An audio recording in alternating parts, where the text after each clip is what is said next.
There are 10 distinct benchmarks that indicate our progress, or lack of progress in our practice. These benchmarks also point toward our destiny in the next world.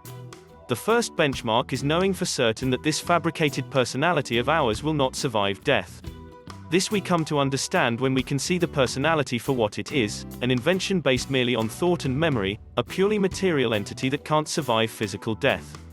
The second is recognizing the futility of relying on religious rituals, beliefs, or dogma to extricate us from our predicament here on earth, instead of hard work of self-inquiry.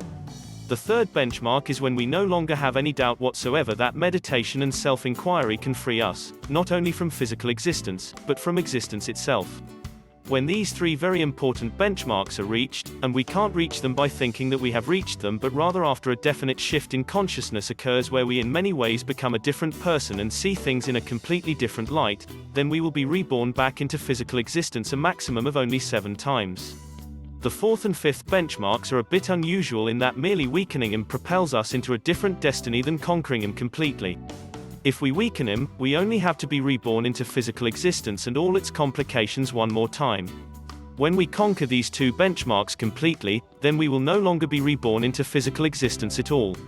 The fourth and fifth benchmarks are anger and sensory desires, which must be first weakened. This is where we still retain some sense of aggravation and annoyance, and also mild desires for pleasurable things appearing in existence. Then, after they are weakened considerably, and with a deepening self-inquiry, they are abandoned completely. Now we have no underlying fear that is the root of anger, and no desires for sensual pleasures. We simply eat when it is time to eat, sleep when it is time to sleep, and work when we need to work. By conquering these first 5 benchmarks, we become a sage in the eyes of the world. However, in order to become that which no man or woman can comprehend, and go where no man or woman can imagine, beyond existence both in the world of form and the world of non-form, we must conquer the 5 remaining benchmarks. These 5 that remain are the residual desires left over after we believe that we have conquered all of our material desires, and they are quite insidious.